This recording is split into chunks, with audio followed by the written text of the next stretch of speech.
Okay, over to you, Francis. Okay. Well, hello, friends. Welcome to this 95th webinar on the Secret Doctrine.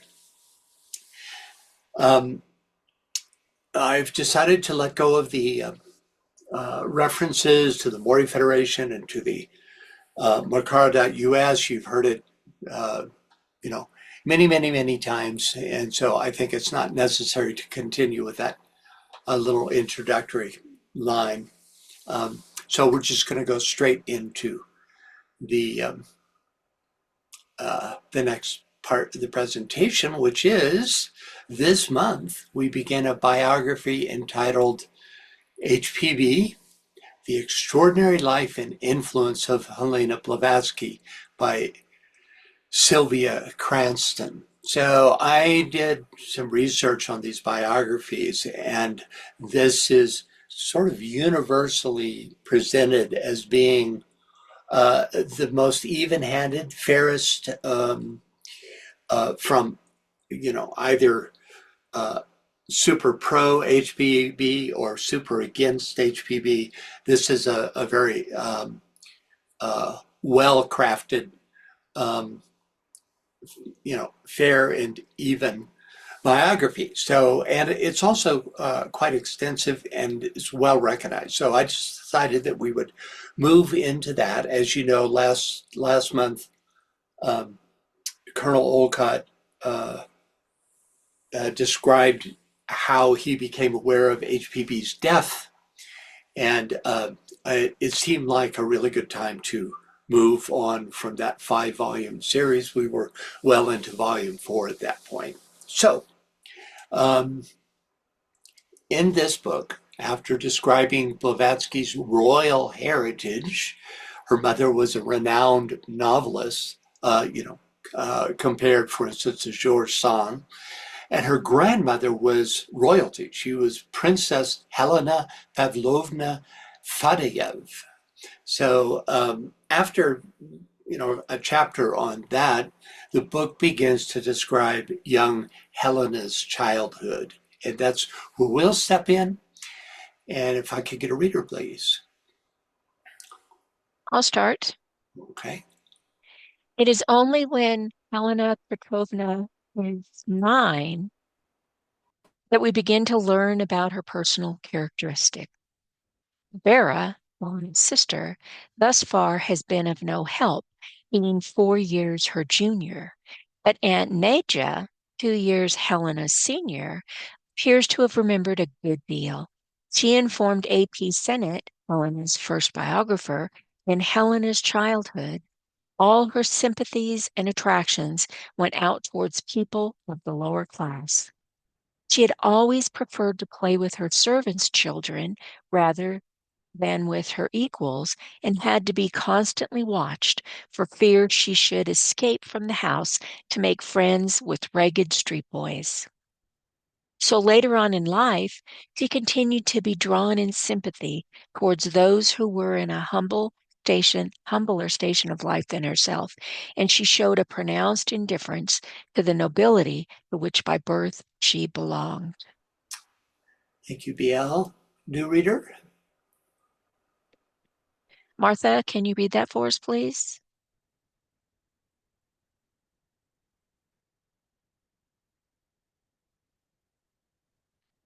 Here I am. Yes.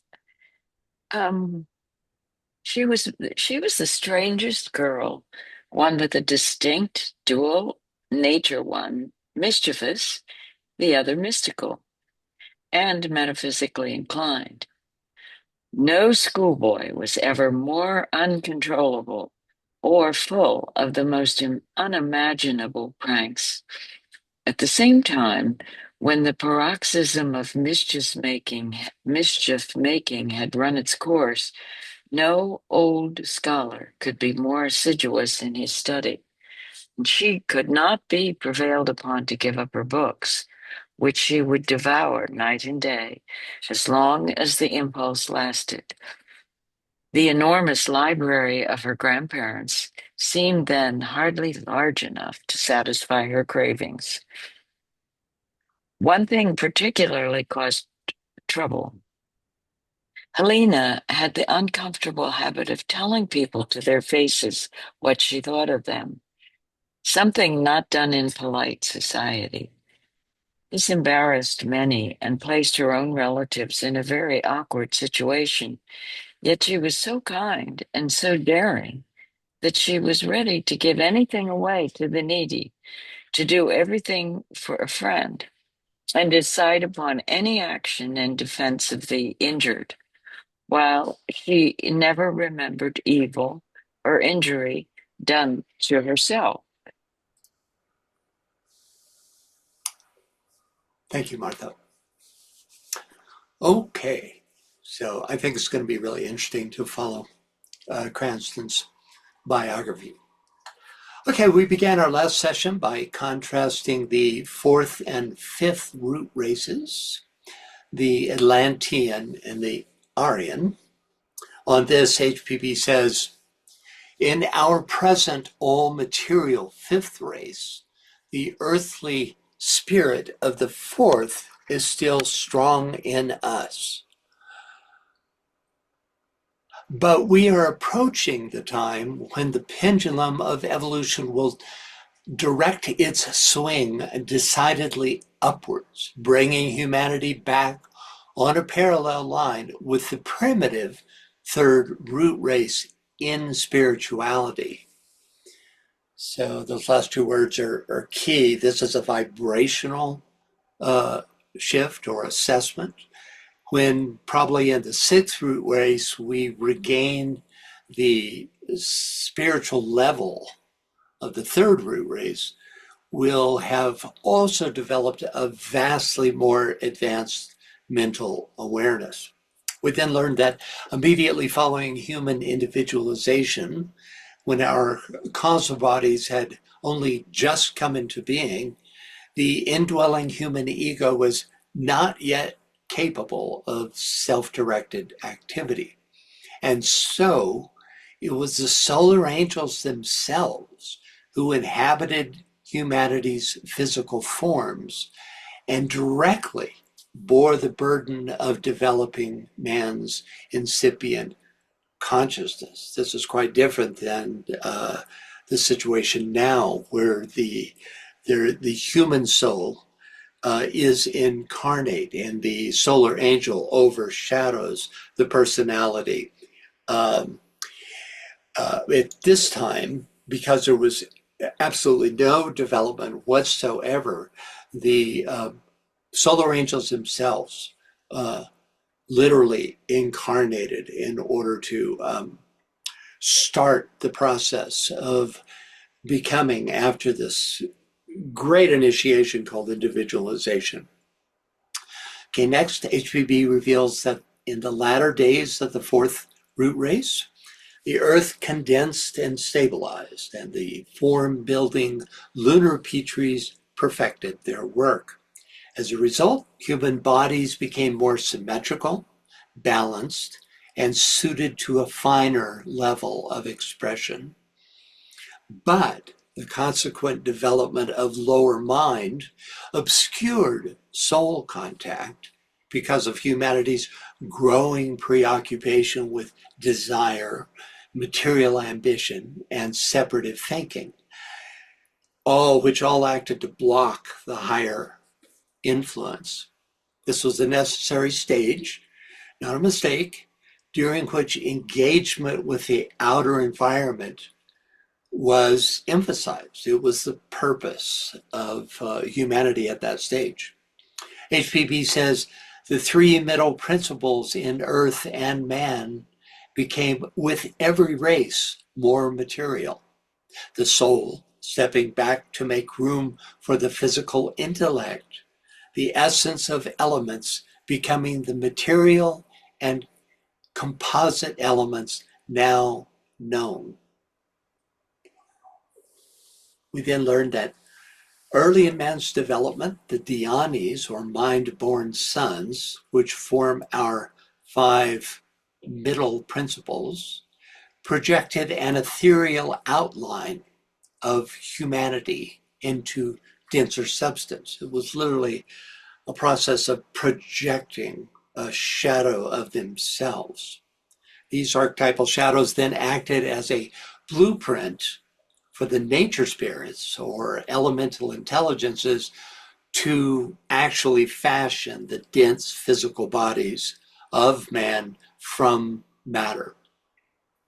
We then took a look at the three groups responsible for creating humanity: the Dianchohans, who project the etheric double; the Petries, or nature spirits, that build and animate the physical body; and then on the return evolutionary stage, the Manasaputras, who impart the life essence, the spark of mind.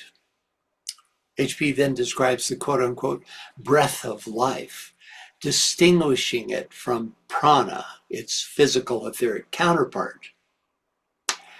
And yeah, there was some discussion on this idea of the breath of life. And that pretty much takes us up to where we left off last time. So, after a footnote on the difference between Ruach and Pneuma, Ruach, Pneuma, and Spiritus, which we looked at last time, we now move back to the main text, which follows on the statement from the previous paragraph, quote, "Indeed, the verse is made to say, the wind bloweth where it listeth, instead of, the spirit goeth where it willeth." Quite a difference, as in the original and also in the translation of the Greek Eastern Church. So this statement sets up the reading that we'll start with today. Could we get a reader, please? Heliosol, can you read that for us, please? Sure. Thank you. That is the whole page here, right? That is in the bold print, correct? I'm thinking, right? Okay. It's the middle section. Oh, middle section. Yeah, Okay. not the verse or the... Uh-huh. Thus, the philosophy of psychic, spiritual, and mental relations with man's physical functions is an almost inextricable confusion. Neither the old Aryan nor the Egyptian psychology are now properly understood, nor can they be assimilated without accepting the esoteric septenary, or at any rate, the Vedantic quinquepartite division of the human inner principles, failing which it will be forever impossible to understand the metaphysical and purely psychic and even physiological relation between Dhyan or angels on the one plane and humanity on the other. No Eastern, Aryan, esoteric works are so far published, but we possess the Egyptian papyri, which speaks clearly. Should I read further? Yes. Mhm. The learned and very philosophical author of New Aspect of Life would impress upon his reader that the nefesh, I'm jia, not sure where you're reading now. You, aha, you just uh, said no Eastern Aryan esoteric works are so far published. aha, We yeah, possess the Egyptian papyri, which speaks clearly and then yes, see, of which the speaks seven. clearly. I went on another page, sorry. So I will repeat the sentence. It's kind of linked Okay. together. No Eastern Aryan esoteric works are so far published, but we possess the Egyptian papyri, which speak clearly of the seven principles of the seven souls of man. The Book of the Dead gives a complete list of the transformation that every defunct undergoes, while divesting himself one by one of all those principles, materialized for the sake of clearness into ethereal entities or bodies. Thank you, Helena. Thank you. Okay, so first, thus, the philosophy of psychic, spiritual, and mental relations with man's physical functions is in almost inextricable confusion. This followed the description of this idea that this gospel verse has been distorted from the wind blows where it listeth, instead of the spirit goeth where it willeth. So thus the philosophy of psychic, spiritual, and mental relations with man's physical function is in almost inextricable confusion. So HPB here points out that the modern philosophy and psychology have failed to provide a coherent explanation of how the inner principles relate to the outer body. The confusion, quote unquote, is almost inextricable because there is such a lack of understanding of the true ontology of how the higher principles relate to the lower, that even serious thinkers struggle to untangle their understanding.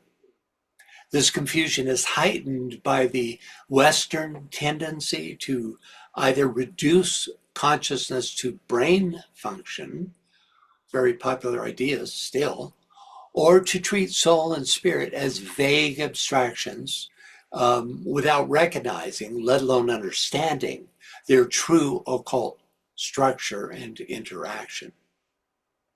Next. Neither the old Aryan nor the Egyptian psychology are now properly understood. So by Aryan psychology, HPV is most likely referring to Vedantic and Vedic models of consciousness. By Egyptian psychology, she's referring to ancient Egyptians' understanding of the principles of man, including their sevenfold system of soul expression, which could be found articulated in Gerald Massey's Natural Genesis. Both of these systems, which give precise metaphysical maps of the human constitution, have been either misinterpreted, lost, or distorted by modern theologians, anthropologists, and scholars. Next, nor can they be assimilated without accepting the esoteric septenary, or at any rate, the Vedantic quinquepartite division of the human inner principles. That just means fivefold. So, nor can the Aryans and Egyptian systems be assimilated without accepting the esoteric septenary, refers to the sevenfold constitution of man taught in theosophy and other esoteric traditions. And if one cannot accept the septenary model, we are told, then at a minimum, one must accept the Vedantic fivefold division of the human being, whose principles are called koshas. And I think it's worth taking a minute to read these. So if we could get a reader for the right-hand column. Ariane, can you read that, please?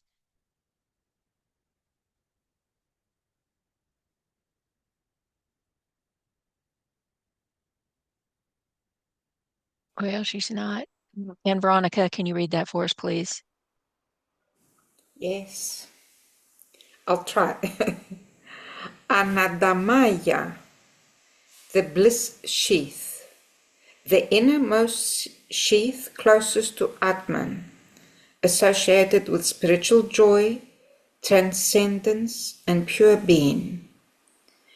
Vijnanamaya, wisdom sheath, seat of an intellect, discernment, and higher knowledge, governs the intuitive insight and spiritual discrimination. Manomaya, mental sheath, contains thoughts, emotions, and sensory impressions responsible for cognition, desire, and egoic identity. Pranamaya, vital sheath, composed of life force energy prana, regulates breathing, circulation, and energetic flow. Anamaya, physical sheath, the gross body made of food and matter, engages with the material world through the senses. I like this illustration because it puts the highest sheath at as small as suggesting an interior reality, like the point in the center. Usually these charts do just the opposite. The greater realities are expressed in the outermost figures, but here all of these are internal to the um, anamaya, the physical form, which is here represented in red. Okay, so next up, failing which, it will be failing which, meaning the recognition of either the seven or fivefold. It will be forever impossible to understand the metaphysical and purely psychic and even physiological relations between the Dian Chohans, or angels, on the one plane and humanity on the other. So without the proper metaphysical map, the true nature or even existence of certain spiritual relationships will remain permanently obscured. The Dian Chohans, or Devas, relate to humanity through a multidimensional interplay that includes the metaphysical, psychic, and physiological domains. Metaphysically, Dian Chohans are co-evolving intelligences within the hierarchy of our planet. Psychically, they act as guides and inspirers of higher consciousness, influencing the intuitive and mental planes through subtle impressions and spiritual impulses. Physiologically, they serve as regulators of the subtle forces that shape our vitality and form by interacting with the etheric and energetic systems that sustain our lives. Any thoughts or questions? As always, dialogue is more interesting than monologue. So if you feel so moved, right away, Nadell, yes. Are the um, devas, the Dhyani Chohans, or the angels, are they the same hierarchy as the masters, or is it a parallel hierarchy? Masters belong to the human line, and the Dian Chohans belong to the Devic line. So they're two separate lines. They're not sort of, they don't sort of come together like the sixth initiation or something like that. Sixth initiation, they come together. Okay. But there's like a lot of mystery connected with just what that looks like. These are individual, extremely highly involved beings that that come together in this hermaphroditic marriage of energies, and then are able to function in both the Deva and human realms. But generally speaking, at least at this time in this fourth chain, they're completely separate lines. And yet they make our forms. They make up our whole form aspect. But in terms of our consciousness, we are necessarily blocked from direct perception of the Devic line. Okay, and Irene? Yeah, I have a quick question. Um, it will be forever impossible to understand the metaphysical and purely psychic and even physiological relation between Yan Chohans or angels on one plane and humanity on another. So when it says forever impossible, that means it for the end of time? No, Because okay. That's conditional on the previous statement, which was, go back there. Hang on.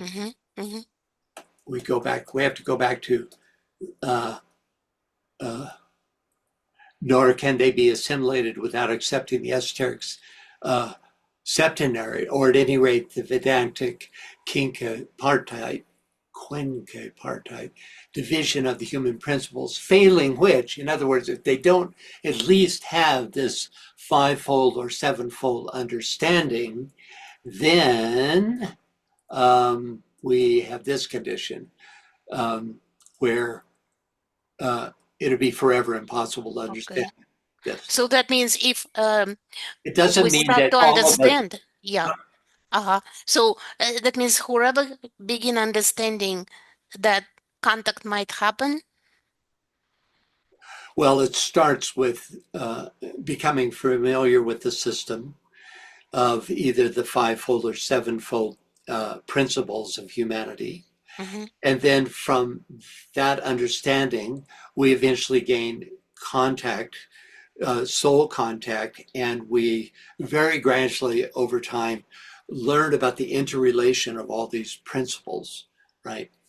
Oh, And then we're in line then with the reality of our greater system. so this is only the question of evolution, correct?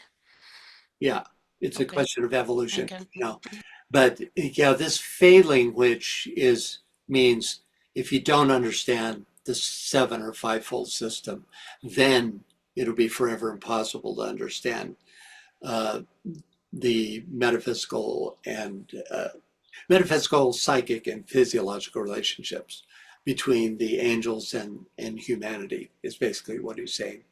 Okay, a bunch of Thank you. questions here. BL, do you want to monitor this? Barbara, please go ahead. Yes, I'm wondering about the role of the Manasaputras that in some literature suggests are really the builders of the design for the fifth root race. And I'm wondering about the chart of involution and evolution that showed the fifth root race's etheric. So it seems to be the defining characteristic of higher mind and the architecture of higher mind, including the causal body, that is definitive for this root race. Yeah, okay, that the etheric connection would be through the mental etheric, right? Because the Manasaputras, who are these great fire devas who bestow mind, they are in DK's teaching, they're the solar angels, right? So Okay. these solar angels, uh, acquiesce to plant the spark of mind in individual man and humanity as a whole. So this great uh, group of angels acquiesces to do this. That happened in three different stages in time. Um, and they have their orientation to the higher mental plane, even though on their own levels, they are essentially Atma Buddha Manasic.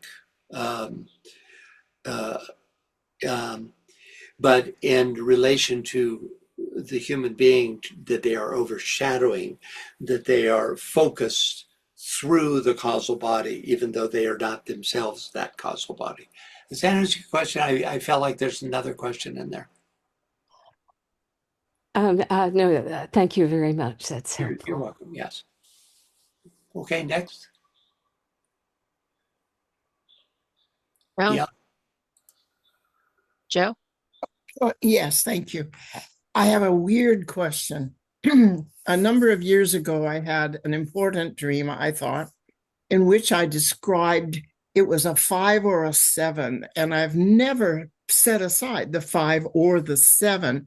And this is the first time that it comes to my mind that indeed, as human beings, we have 7 chakras, but maybe not the Vedic, the Davic may use 7 and the human use 5. Have you ever thought about that? I think if it was anything, it'd be the other way around. But usually the relation between 5 and 7 is the 5 planes that are definitely oriented towards humanity. In other words, the lowest 5 planes are uh, planes of human endeavor.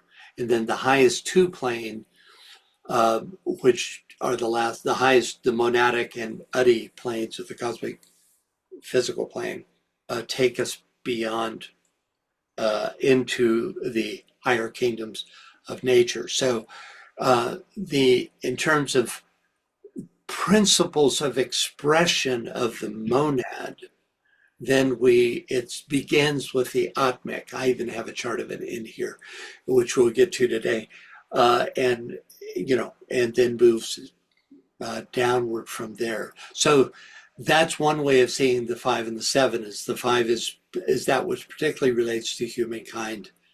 It's even the number of humanity. 5 fingers, the 5 limbs, including the head, right? The 5 elements, and that the 7 um, then takes us, or the method by which we move up and beyond that. Got it. Thank you. Okay. Okay, let's see here.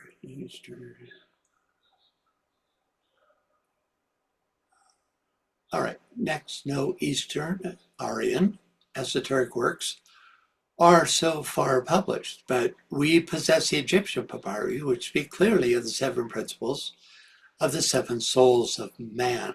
So, though the esoteric texts of the Aryan traditions, those that detail the inner constitution of man, have not been made public, Egyptian papyri are accessible and contain explicit references to the 7-fold nature of a human being. The phrase 7 souls of man reflects the Egyptian understanding that the human being is composed of multiple subtle bodies or principles, each with its own function and destiny. That's all I'll say right now. We're going to be coming back to this chart. The footnote referenced by the phrase 7 souls of man states Vita in part 2, book 2, the 7 souls of man. The divisions made respectively by Messrs. Gerald Massey and Franz Lambert. Actually, there is no section and the Secret Doctrine, second volume Secret Doctrine, entitled The 7 Souls of Man. HPP is probably referring to section 25 of volume 2 called The Mysteries of the Hebdomad, which means sevenfold, and maybe more specifically to a subsection called The 7 Souls of the Egyptologists, which cites Gerald Massey's lecture down here at the bottom, entitled The 7 Souls of Man and Their Culmination in the Christ, which explores Egyptian and Gnostic ideas of layered soul structures. Now, we're going to resist doing a deep dive into Gerald Massey's paper and instead offer a chart that compares Massey's ideas on the 7 souls of the ancient Egyptians and the 7 theosophical principles that are similar, though not identical, to those Egyptian ideas. So if we could get a reader, I'm going to read this top section, which just says, these are the Egyptian soul aspect as given by Massey. These are the functions of those Egyptian souls. And then in the second half of the column, we have Blavatsky's principles and their function and symbolism. I'm seeing a hand here. Yeah, I was, go ahead, please. That's all. Thank you. So I read by column or by lines? You read horizontally, Horizontally. number Okay. 1 down to Okay. number 7. I think All that's right. Yeah, you could do it both ways, but I think No, that makes sense also because it's kind of structured like on the same. Okay, so Sekem, spiritual power, divine energy. Blavatsky principle, Atma. Function and symbolism, pure spirit, eternal divine essence. 2. Masis, Ak, immortal soul, transfigured essence. Blavatsky principle, Buddhi. Function, symbolism, intuition, wisdom, spiritual consciousness. 3. Ku, function and symbolism, luminous intelligence, higher mind. Blavatsky principle, Manas. Functional and symbolism, thinking principles, dual in nature. 4. Masses, Sahu, vehicle for resurrection, purified astral form. Blavatsky principle, Linga Sharira. Function and symbolism, subtle body, bridge between physical and mental. 5. Ba, individual personality, emotional self. Blavatsky principle, Kama. Function and symbolism, passions, desire, emotional drives. 6. Masses, Ka. Function symbolism, life force, etheric twin. Blavatsky principle, Prana. Functional symbolism, life energy or breath. 7. Masses, Khat. Function and symbolism, material body, subject to decay. Blavatsky principles, Rupa. Function and symbolism, gross physical form. Thank you, Irene. Okay, back to the text. The Book of the Dead gives a complete list of the transformations that every defunct undergoes while divesting himself one by one of all those principles materialized for the sake of clearness into ethereal entities or bodies. So the Egyptian Book of the Dead outlines the post-mortem journey of the soul. The transformations are the stages of purification and separation that the deceased undergoes after death. Each transformation corresponds to the shedding of a principle, as we went through them here, a layer of identity or a karmic imprint. Though differing in detail, this process mirrors the theosophical doctrine of death, where the soul gradually divests itself of the lower vehicles to return to its spiritual source. Okay? Any thoughts or questions about any of this? Okay, next up, can we get a reader, please? Yes, Ben, can you read that for us, please? We must moreover remind those who try to prove that the ancient Egyptians knew nothing of and did not teach reincarnation, that the soul, the ego or self of the defunct, is said to be living in eternity. It is immortal, coeval with and disappearing with the solar boat. That is, for the cycle of necessity. This soul emerges from the Tiao, the realm of the cause of life, and joins the living on earth by day, and returns to the Tiao every night. This expresses the periodical existences of the ego, Book of the Dead. The shadow, the astral form, is annihilated, devoured by the Uraeus. The manas will be annihilated. The two twins, the fourth and fifth principles, will be scattered. But the soul bird, the divine swallow, and the Uraeus of flame, Manas and Atma Buddhi, will live in eternity for they are their mothers' husbands. Okay, a lot here to unpack. So first, we must moreover, remind those who try to prove that the ancient Egyptians knew nothing of and did not teach reincarnation, that the soul, the ego or self, of the defunct is said to be living in eternity. It is immortal, coeval with and disappearing with the solar boat, that is, for the cycle of necessity. Okay, so the overwhelming consensus among mainstreams Egyptologists like E.A. Wallace Budge, very famous, is that the ancient Egyptians did not believe in reincarnation.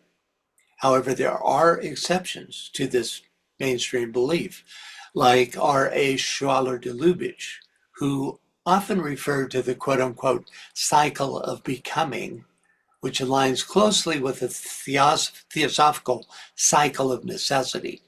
For Schwaller, the soul's journey, as seen by the Egyptians, was not a single ascent to heaven. That's the mainstream belief. Interestingly, that's also the mainstream belief, in modern Christianity, but a repetitive process of refinement through multiple incarnations.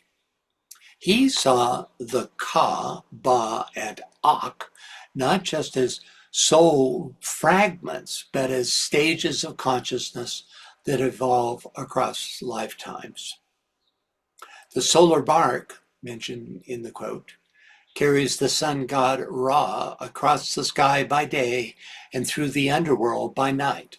HPP here suggests that the daily voyage is a metaphor for the cycle of life, death, and rebirth. Ra's nightly battle with chaos, represented by the serpent Apep, who's pictured here, and Ra's rebirth at dawn, mirror the soul's passage through death of the incarnated Jiva and its return to the higher mental plane between incarnations. The phrase coeval with and disappearing with the solar boat suggests that the soul is eternal within the bounds of cosmic cycles. It exists as long as the solar boat sails, which is to say, as long as the universe continues its rhythmic unfolding. Any thoughts or questions about this?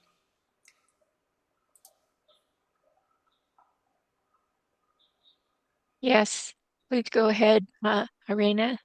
It's a quick question. The Schwaller de Lubitsch was mentioned in Blavatsky work? Um, Because well, no, I have no. all his books. He was much later living than Blavatsky. Yeah. No, I brought him up because I'm familiar with his works. Yeah, and it's amazing books. Thank you for.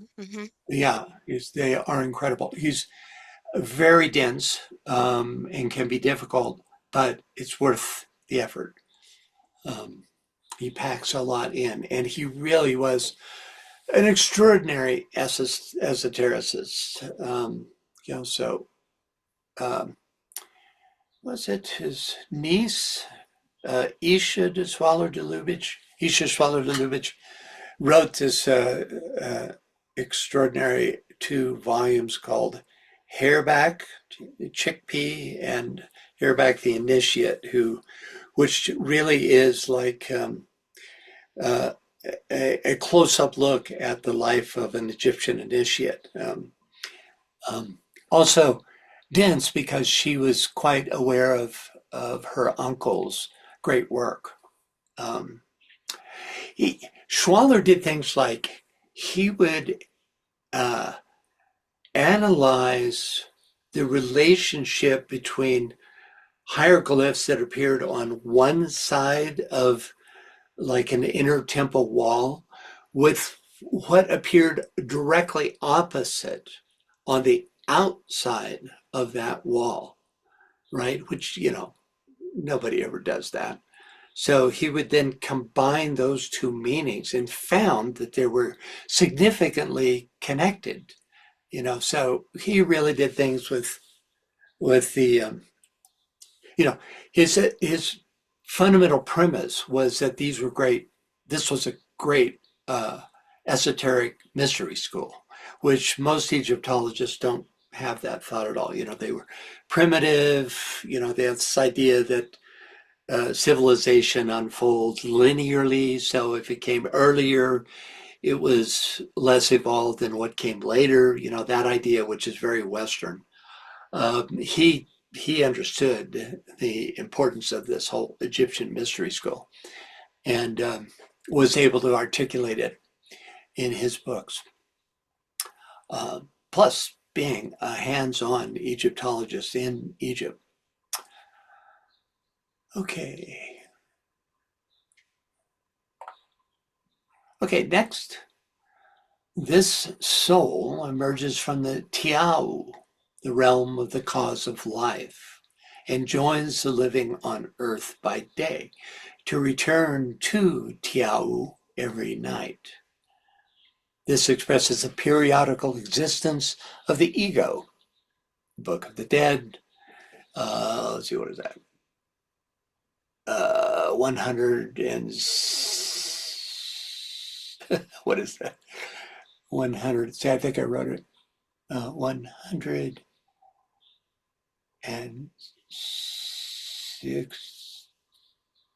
I can't read it right now. Use of the term tiau, that word, which we're here told means the realm of the cause of life, is unique to HPB. You don't find this word anywhere else.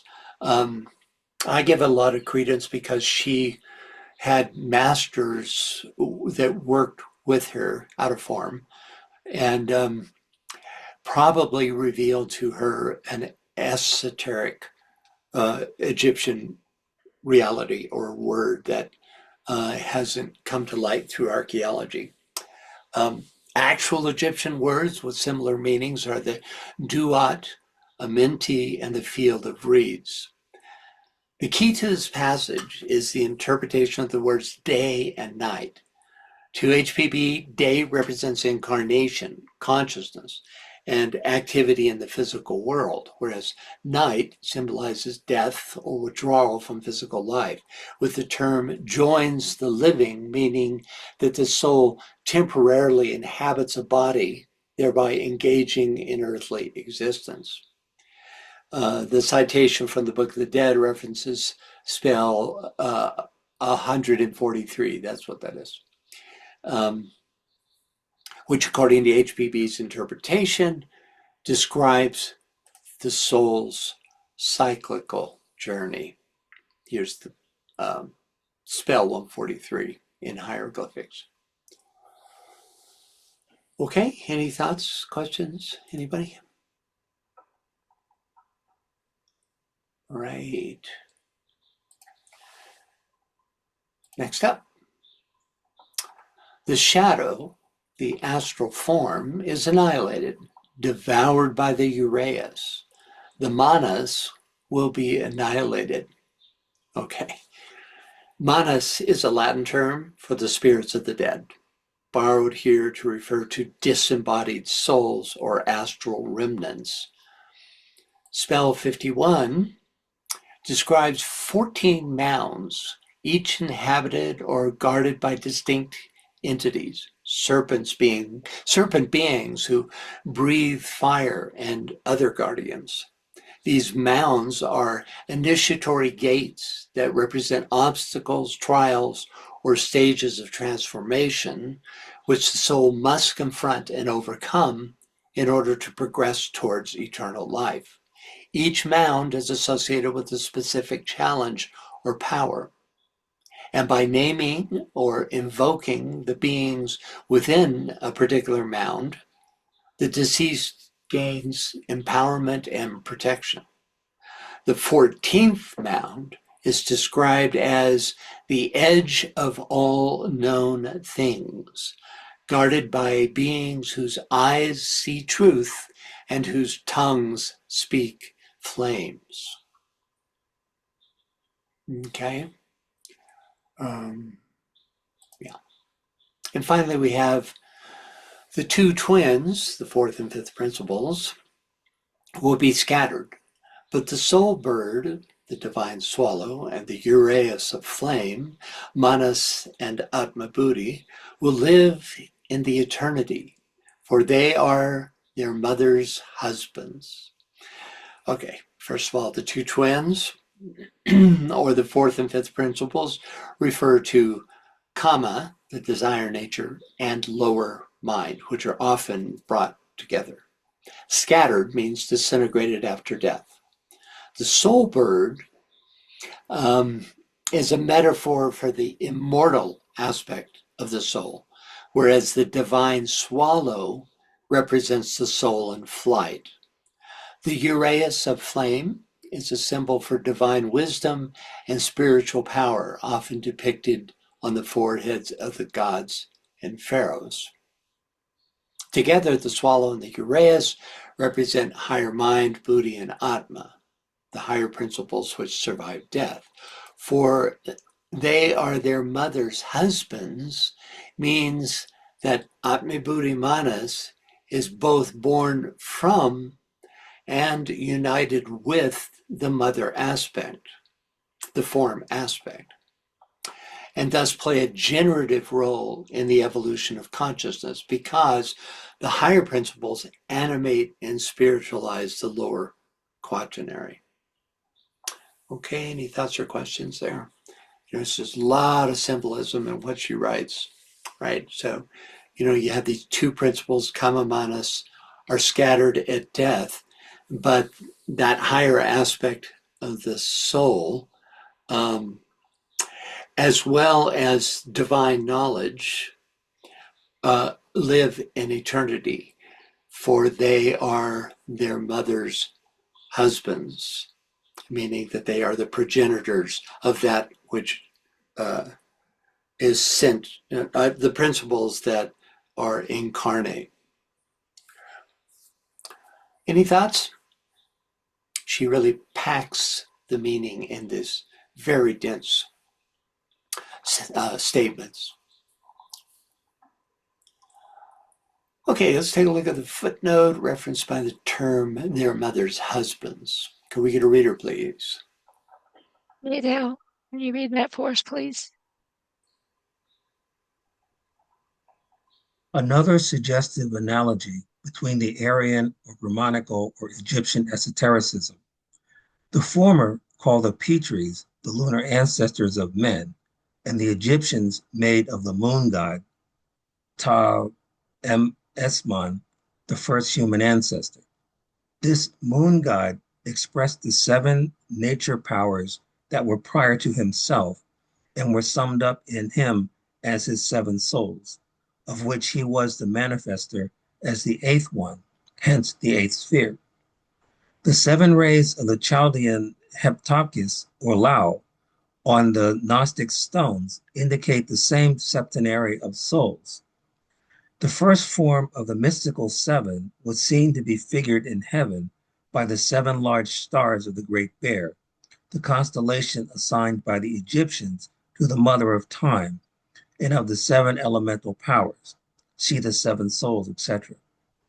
As well known to every Hindu, this same constellation represents in India the 7 rishis, and as such is called Riksha and Chitra Sikandinas. Thank you, Nadal. Okay, first, another suggestive analogy between the Aryan or Brahmanical and the Egyptian esotericism. The former, called the Pitris, the lunar ancestors of man, and the Egyptians, made of the moon god Tat as Moon, the first human ancestor. Okay, the Brahmanical lunar Pitris and the Egyptian Tat as Moon both represent the builders of the form aspect. They're both representatives of the Dian Chohans and are thus humanity's ancestors from that point of view of they're the progenitors, the creators. Next, this moon god expressed the 7 nature powers that were prior to himself and were summed up in him and his 7 souls, of which he was the manifester as the 8th one, hence the 8th sphere. Okay, so Tat as Moon, the Egyptian moon god, who is an aspect of Thoth, that's where the T-A-H-T comes in, Tat, in his role as lunar god, is a manifested synthesis of 7 primordial forces, which are responsible for the 7 human principles: Atma, Buddhi, Manas, Kama, Prana, Linga, and Sthula, Sharira. The 8th sphere is where the spiritual inertia could trap the human soul if it chooses not to reascend through purification and conscious evolution. These 7 souls, or primordial sources, are symbolized by the 7 Elohim in the Kabbalah, the 7 archangels in Christian mysticism, the 7 rishis in Hindu cosmology, and the 7 planetary spirits in Hermeticism. Each tradition encodes the idea that creation unfolds through 7 archetypal stages or beings, and that the human soul is a microcosm of this divine architecture. The blind is really built into, in all of these, the Elohim, the archangels, the rishis.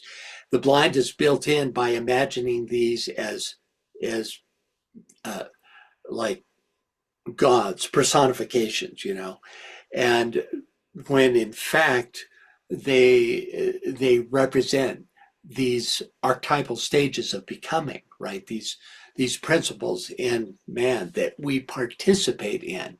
That's why our 7 principles as human beings are like a microcosm of these greater 7.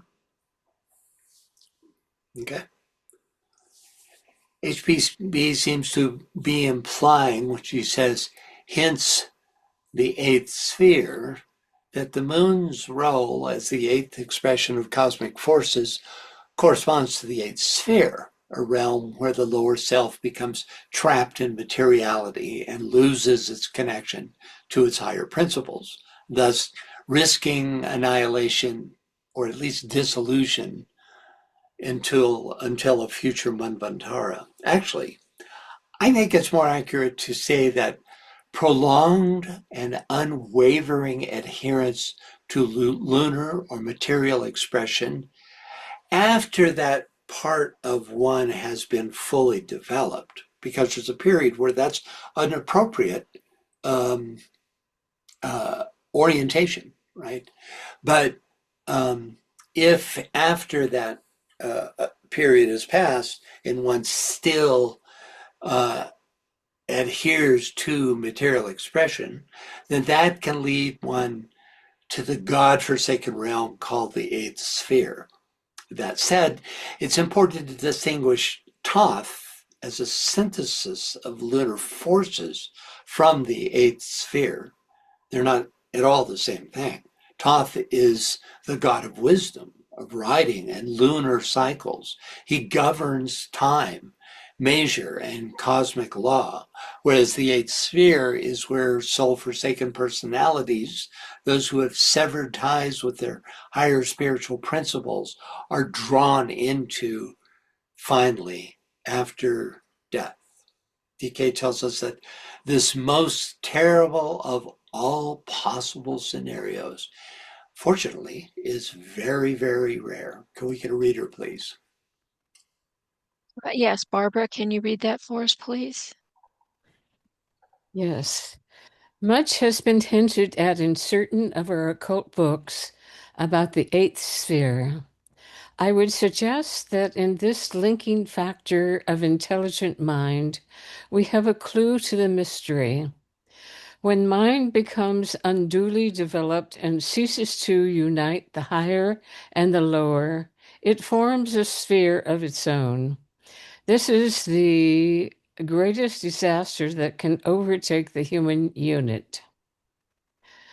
Where dense materiality produces what we call wrong action, The gradual development of the spiritual consciousness will change darkness to light, and karma again is obviated. Where, however, it is the result of deliberate choice or of preference for wrong action in spite of knowledge and in defiance of the voice of the spiritual nature, then this type of karma leads to what the Oriental occultists called avicii, or the eighth sphere, a term synonymous with the Christian idea of the condition of being a lost soul. These cases are, however, exceedingly rare and have relation to the left-hand path and the practice of black magic. Though this condition involves the severing of the highest principle, that of pure spirit, from its two expressions, the soul and the body, or from the six lower principles, yet the life itself remains. And after the destruction of the soul in Avicii, a fresh cycle of becoming will again be offered. Thank you, Barbara. Okay, any thoughts or questions? All right. Francis, Yes. I just wanted to say, God never gives up on us. We get opportunity after opportunity after opportunity to get it right. Yeah, that's why it says it's very, very rare. You have to lifetime after lifetime work directly, shun the soul entirely. And this is after a period when you could make soul contact. Then it takes many lifetimes of going directly against the soul's efforts before, from atrophying, the cord snaps. And then you descend into this sphere, and you have to wait sometimes manvantaras before you are absorbed, reabsorbed, and in a sense start over. So yes, it's very rare. Nadal, please go ahead. Can you go back to the last page on the that we just read? Sure. What's the difference between, it says, when dense materiality produces what we call wrong action, as opposed to intentionally doing wrong? I'm not sure I get the difference. It has to do with awareness of the action that you're involved in. Let's see, let me read exactly. However, the result of deliberate choice, is that what you're looking at? Yeah. Or of preference for wrong action. So this is the conscious black magician who is choosing to become a proponent of the form side, through active evil, right? So that's deliberate wrong action. I mean, we, if you're personality oriented, you do unconscious wrong actions constantly until you learn better, right? I mean, even in one lifetime, look at how your thoughts and speech and actions have changed, over just the course of this one lifetime. You've made the effort to clean up your act. This group consciously leans into onto the black path.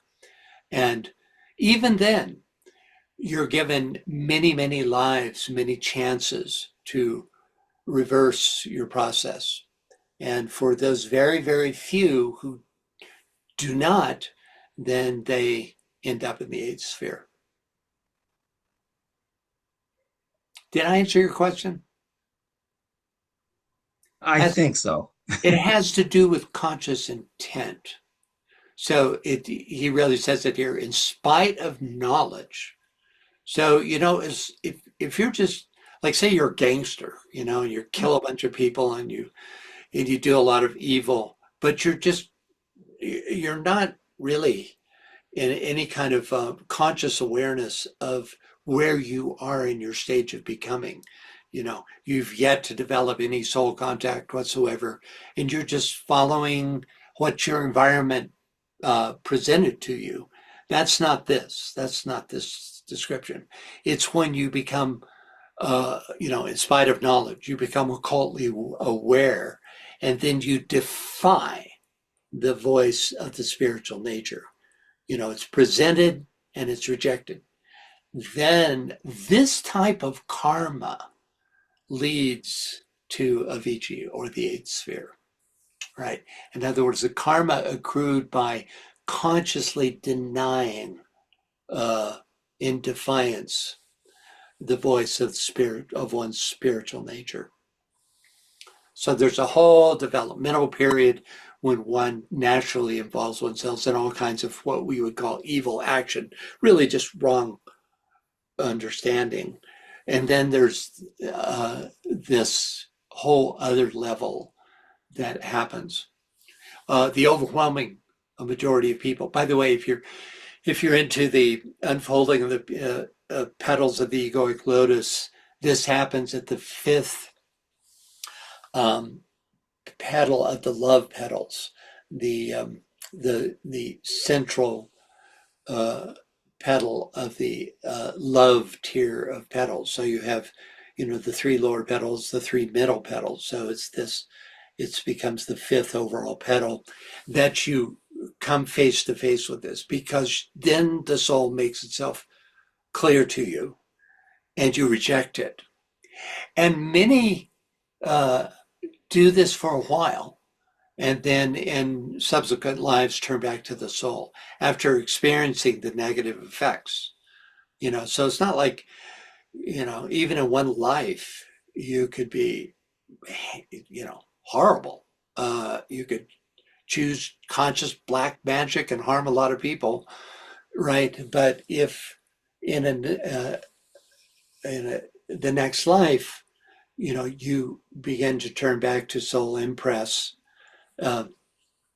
then you're saved by that. It's only this persistent, consistent defiance that results in the eighth sphere. Okay?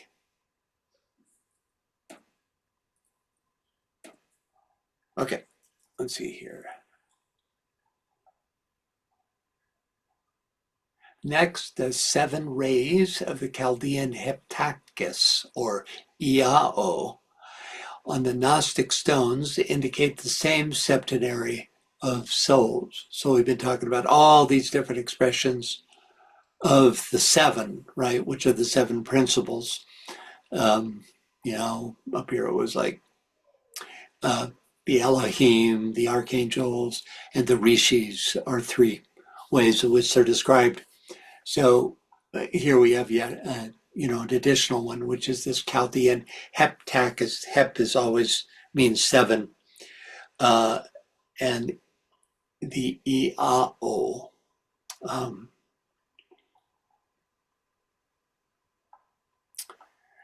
The Chaldean heptachus refers to the 7 planetary spirits or powers that govern the visible cosmos.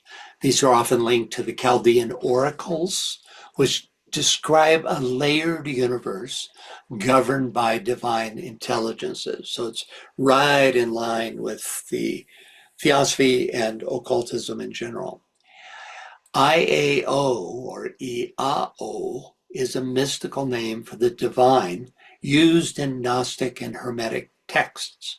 It's sometimes interpreted as a triple vowel formula, I, A, and O, representing creation, preservation, and dissolution. Gnostic stones are amulets or gems, often engraved with mystical symbols, divine names, and cosmic diagrams that frequently depict 7 rays emerging from a lion-headed, serpent-bodied figure. The 7 elements of the Chaldean heptachus are, at least exoterically, the 7 planetary powers, each corresponding to both a ray of the divine and to a principle in man. Next, the first form of the mystical 7 was seen to be figured in heaven Oh, by the way, I just have to point this out. For those of you who have been are familiar with the second half of the esoteric astrology book, DK describes a triangle of descent from the Great Bear, passing through Leo to Shambhala. And notice that you have the, and then on down through to the head center of a human being and to the base of the spine. And notice the symbology here. You have the 7 rays representing the great bear, the head of the lion representing Leo, and then the snake-like form representing the kundalini that connects the head center and the base of the spine. That just occurred to me. Okay.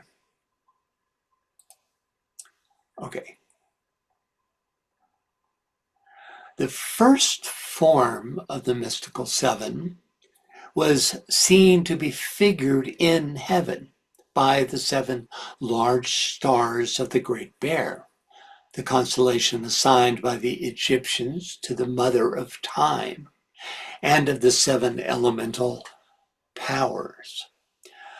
So the Egyptians associated the Great Bear with the mother of revolutions, which was sometimes linked with Isis or Hathor, who governed the cycles of time.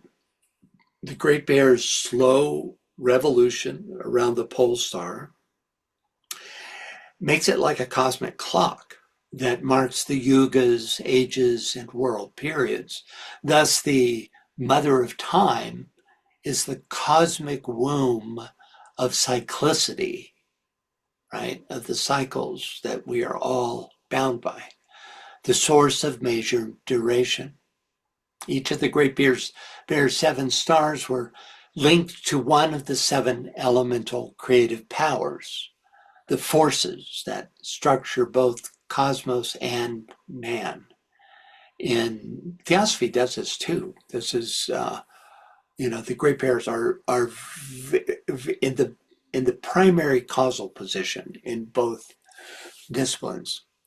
In Chaldean and Egyptian thought, these were often identified with the 7 planetary spirits or archons. In Theosophy, they correspond to the 7 rays, the 7 principles of man, and are directly tied to the monads of the sacred 7 planets of our solar system. So there's a deep tie between our solar system and the Great Bear.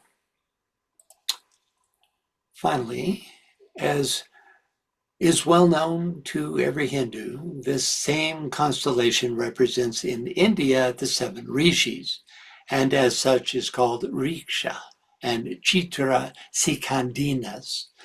So in Hindu mythology, the 7 stars of the Great Bear are called the Sapta Rishi Mandala, the circle of 7 seers.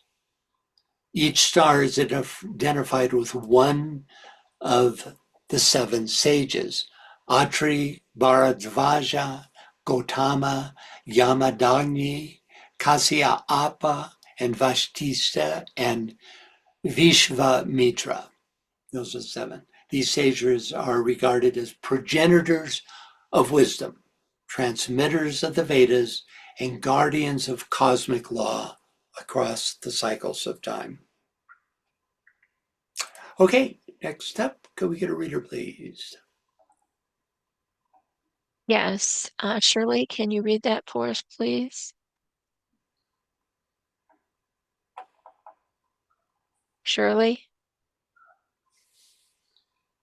Okay, let's go to Tom. Tom, can you read that for us, please? I'm There sorry. we go, Shirley. I'm sorry. I have to leave now. Sorry. Okay, bye. Excuse me. Bye-bye. Tom, can you read that? Like alone produces like. The earth gives man his body, his gods, Juanis, his 5 inner principles, the psychic shadow of which those gods are often the animating principle. Spirit, Atman, is one and indiscrete, it is not in the Tiao. Or what is the Tiao? The Greek allusion to it in the Book of the Dead contains a mystery.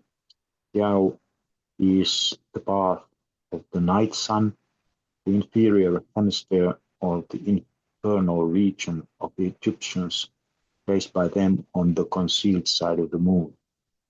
The human being, in their esotericism, came out from the moon, magical mystery, astronomical, physiological, and psychical at once. He crossed the whole cycle of existence and then returned to his birthplace before issuing from it again. Thus the defunct is shown arriving in the west, receiving his judgment before Osiris, resurrecting as the god Horus, and circling round the sidereal heavens, which is an allegorical assimilation to Ra, the sun. Then, having crossed the Nut, celestial abyss, returning once more to Tiao, an assimilation to Osiris, who, as the god of life and reproduction, inhabits the moon. Thank you, Tom. Okay, first, like alone produces like. The earth gives man his body, the gods, Dionys, his 5 inner principles, the psychic shadow, of which those gods are often the animating principle. Spirit, Atman, is one and indiscrete. It is not in the Tia'u.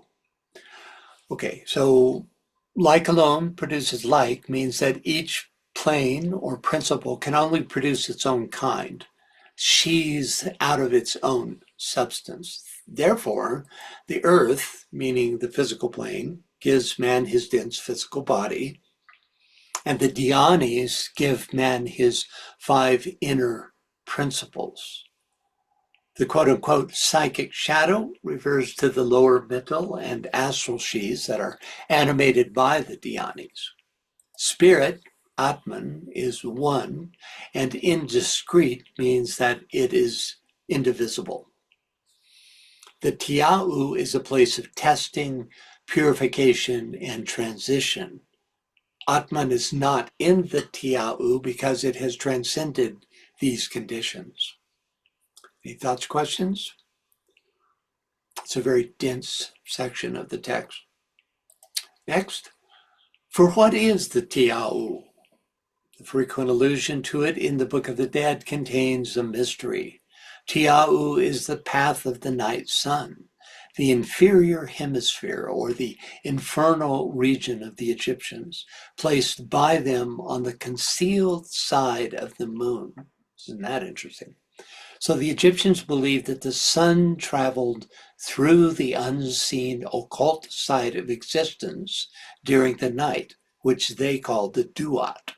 HPB associates this phase of the sun's journey with the dark or concealed side of the moon, suggesting a hidden astral-like realm through which the soul passes before its rebirth at dawn. Note the 2 serpents in this frieze depicting Ra's journey through the night. The threatening, upright serpent within the enclosure is Apep, who is trying to swallow the sun. In other words, obliterate solar consciousness. This is the force of chaos and destruction that Ra must overcome each quote-unquote night, which can also be construed as each incarnation. Mehen is the protective serpent who coils around Ra's enclosure. His role is to shield the sun god from Apep's assault. You could say the enclosure itself is a kind of shield, and yet Apep is shown within that shield because it arises within the consciousness of the god, sun god itself.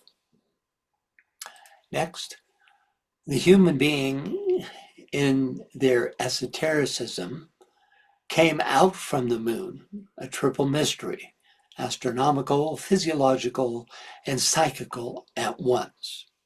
He crossed the whole cycle of existence and then returned to his birthplace before issuing from it again. This is a complex, multi-layered statement. So first, the human being came out from the moon, refers to the past in general and to the moon chain in particular, the realm of humanity's previous development, and to where the form aspect was focused upon and developed. As to a triple mystery, astronomical, physiological, and psychical, astronomically, the moon is a remnant of the moon chain, a dead body that once sustained life, though physiologically it still influences the human body by regulating fertility cycles, tides, and other growth rhythms. Psychically, the moon symbolizes the astral body, memory, and past karmic residues. He crosses the whole cycle of existence, refers to the rounds and races where the long pilgrimage of the soul takes place. Return to his birthplace before issuing from it again suggests that before the soul can move forward into higher evolution, it must return again and again to resolve its lunar inheritance, the karmic, astral, and bodily residues of the past. Only then can it, quote unquote, issue forth again into a new cycle of spiritual life. When the heart is as light as a feather, meaning when all attachment to the lower realms, to personality existence has been superseded. Okay, any thoughts or questions? Okay, next up. Yeah, I see a hand. It's Go ahead, me. Joe. Go ahead. Okay. My mind for the last few minutes has been playing with alphabet. When you first mentioned EIO, I thought, yeah, I'm always saying AEIOU. And that led me into alphabets. And I guess I would even go, just as a hint, where did Sanskrit, for example, come from? And somehow this is almost as if our languages express the creation from the beginning. Yeah, the vowels are and DK tells us in Initiation Human and Solar that the vowels are the energy source of words, right? That the consonants provide the form aspect and the vowels attenuate or describe, that's not the right word. It makes particular the nature of the energy that is enclosed in the consonant form aspect of the word, right? So when you have a word like E-A-O, you have the three fundamental energetic aspects. I really think this is descriptive of the three principles, right? Spirit, form, and that which relates the two, which is consciousness, right? So yeah, and it's interesting that this word tiao has all the vowels except E, I-E-A-O-U, right? I-E-A-O-U, even right in order, except for the E is taken out. That's interesting.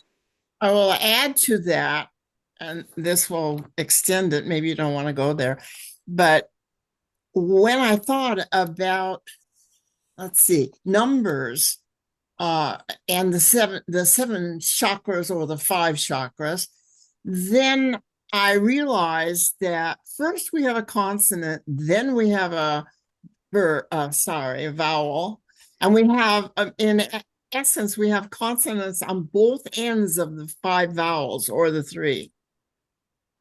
What do you mean? What consonant? Okay, let's go for it. Let's say that E-I-O, you have a consonant before that.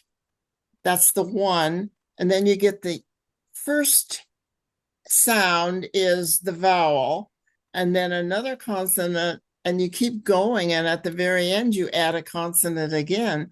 So if you have 3 vowels, you are somehow energizing 5 activities. Yeah, I see what you mean. Yeah, right. A lot of the sacred words in Sanskrit, like for instance, the word for the heart is anahata. It's Yes. the sacred is represented by the A, and it's all A vowels. So it's conditioned as it passes through the word by a series of consonants, right? A, in A, H, A, T, A, in beginning and ending with spirit, you could say, but conditioned along the way. And that particular description encodes the energy of the heart in Sanskrit, right? Which is, I think, probably the closest language we have that's been given to what is obviously the superior language of the initiates, which is Sinzar, where the words are actually ideographs that are energetically charged with the source of their meaning. They're not just descriptions of the meaning, but they're energetically charged with the source of their meaning. Thank you. Anahata it immediately brings another thought, and that simply is that what's the first letter of Om? Yeah, and that it means the same thing. The A is the source, the spirit aspect. The U is the consciousness aspect, and the M represents the form nature. So, there's, the A has the same meaning both in both Sanskrit words. Mm-hmm. Yeah, Mm-hmm. it's a fascinating way to explore Sanskrit. Wow. Thank you. Yeah, thank you. Well, I think this is a good place to stop since, we had this discussion right at this point. Okay, I just want to say Ben typed a comment. He said Egyptian logo consonantal writing vowels added from context. Please explain that, Ben. Logo consonantal. I like that word. Logo consonantal. The Yes. consonants of the logo? If you look at hieroglyphics, there are no vowels. Yeah, right. That's right. So you're saying They knew. that the vowels are added from context or in order to provide context. In other words, all you have the form and the mystery that is withheld is the energetic source of that form. It's like that TV show where they have the hidden message, and Yeah, you have to figure it out from a couple of letters. right. That's it. Yeah. Thank you. Thank you, Ben. Okay. Let me think here. We're November 16th. So we have a Yeah, stretch. You want to give the dates, PL? sure. We have a treatise of cosmic fire is going to be on the 28th of November. The next Secret Teaching of All Ages will be 7 December, and both of those are going to be at 8. And we're actually still negotiating for the next Secret Doctrine. It Yeah. would normally be on the 21st of December, but there's a number of events going on then.